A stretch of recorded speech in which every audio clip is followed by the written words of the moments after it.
Hello YouTube, this is Dawn from Daretobecreative with week number 3 with Color Crazy collaboration with Poetspice here on the YT. And if you check out the description box below, you will see the links to the other ladies that are in this collab as well. And I hope you would check out their channels and like and subscribe and see what they're doing. And our whole theme is just to do anything with coloring in whatever medium that you choose, whether it's Crayola crayons, pencils, watercolors, pencils, watercolor markers, gelatos, paints, acrylics, oil paints, whatever it is that you want to use, alcohol markers, the whole gamut. So you just have, gel pens, you have a full range of whatever you choose, as long as you color something. And again, if you watch my videos, I am not looking for perfection. I am just looking for improvement and inspiration. So last week I went to an all-day crop and I planned on coloring the whole entire day. I did do some coloring, but I ended up doing so many more journal pages I didn't do as many as I hoped. But I did do I got these Spectrum Noir Colorista cards I showed in one of my hauls, and these are the glittered ones.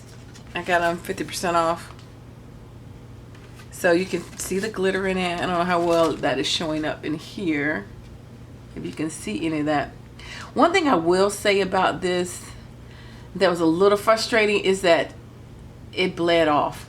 So when you're coloring, I guess because it's bumpy a little bit, your pen would kind of move over, and I know I felt like it bled out the lines a little bit. I mean, it's still okay. It's still, presentable. And it was just quick. I did this real quick at the crop, but I just felt like, you really have to watch it, because I felt like it went out of lines. But you really can't see it, but I know like I went out of the lines on a few spots. So that's something you have to watch it with the glitter. So I don't know if anybody knows any tips with that. But anyway, so I made only one of those. I just want to show you this real quick. I was at Michael's, and they had this 12-pack of coloring pages. It was regular price. I can't see what the regular price was, but it says it was on clearance for $1.99. It's a 12 by 12, 10 pages, and they're coloring pages. So since it was on clearance, I don't know if your Michael's has these, but anyway, they come with the sheet protectors are good price for just $1.99 by itself. But it came with these. I don't know if I would actually ever use them, but I will practice coloring them. I don't know. It depends on how good the coloring came out. So they're all different, so you can color around it and match your picture. This one says "Life is Beautiful." Now they're bigger than 4x6s though. Some of them, I guess you have to just crop your pictures and whatever, mat them and stuff. But anyway, kind of cute. So like I said, even if you just take the, even if you don't color, that was a good deal for the sheet protector for $1.99 for a 12-pack of those. So, but if you do like to color and you want to, do scrapbooking, hey, you got a 10-piece. So check and see if your Michaels have that. All right. So the other thing I did was I did another page. This time I decided to try my hand. That was what the Spectrum Noir these were. This was, excuse me. I decided, well, let me try my watercolor Prima pencils. And the reason why this got tape on is because, like I said, I went to a crop and I didn't want it to fall out. One thing I didn't pay attention to with these watercolor, it's only the 24 pack, is that there are no skin tones, no flesh tones at all in this pack. So that was frustrating, because after I colored the images and I realized, I have nothing to color the skin with. I took another page out of this Fabulous 50s Creative Haven coloring book. And so I did this, and I just used my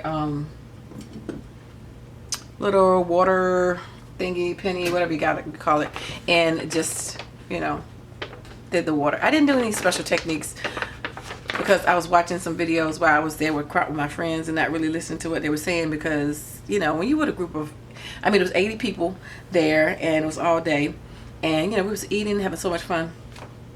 It was really hard to watch some technique videos and not talk at my friends at the table. So I just did what I thought I knew how to do. So that was my version of coloring. Again, the skin was done with just a colored pencil and some Gamsol, but the rest of the bodies were done with watercolor. So that was my attempt with that. And then I used a page from this color art that I got from Five Below, and this was a real quick one. I used the Artist Loft, the Pearlescence watercolors that I got for $5. I just want to check it out. And this is how I did that with the watercolors.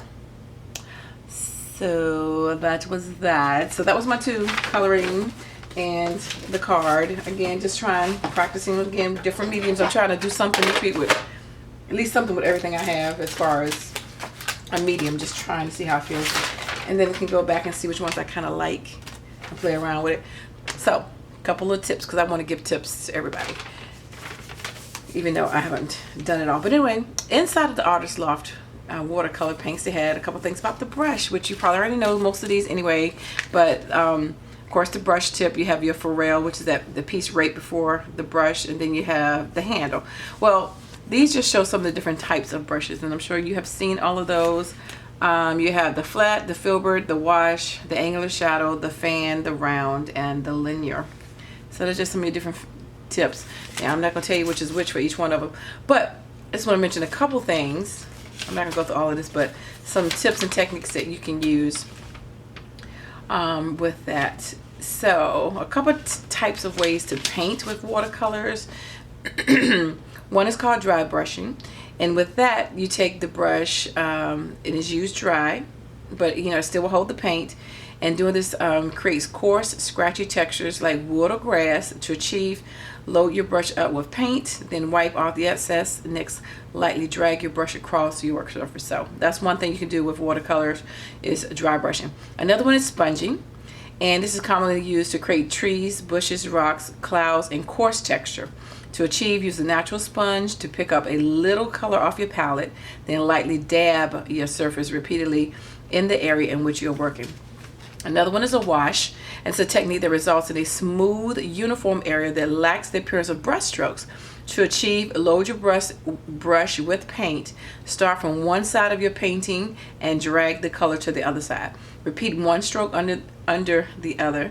You can produce gradient tones from dark to light by adding water and less paint. But this is the one I hadn't really heard of, was the salt one, which actually I thought about it makes sense, but I just never really seen anybody do it with the watercolors. Is you just dribble texture. A dabbled texture can be achieved by simply sprinkling a little table salt over your wet surface, wait for it to dry, and then brush it away. So that might be a neat one for somebody to try. Again, it's just after it dries, remove the salt. So there are some of the techniques that you can try. I didn't really try them, except I just colored it like I thought you're supposed to color with a pencil, and then just dabbed it with the water. But anyway, I think I would like my pencils a little bit better if they'd have had skin tones and stuff in it. But anyway, that's what I did this week. So I'm still gonna continue to practice, and I don't know what I'm gonna do this week, but I want to try my chalk paints, maybe my chalks, not paints, but my chalks. I'll see. I'm either gonna try that or maybe magic markers. But either way, check out the other ladies, see what they did. And again, I'm not focusing on projects, but hopefully I will get something done. But I'm just trying to get myself confident and comfortable and inspired with painting as a way of feeling like an outlet and fun in it. So anyway, thanks for watching. Thanks for stopping by and liking and subscribing and taking the time to watch. Appreciate it. Bye bye.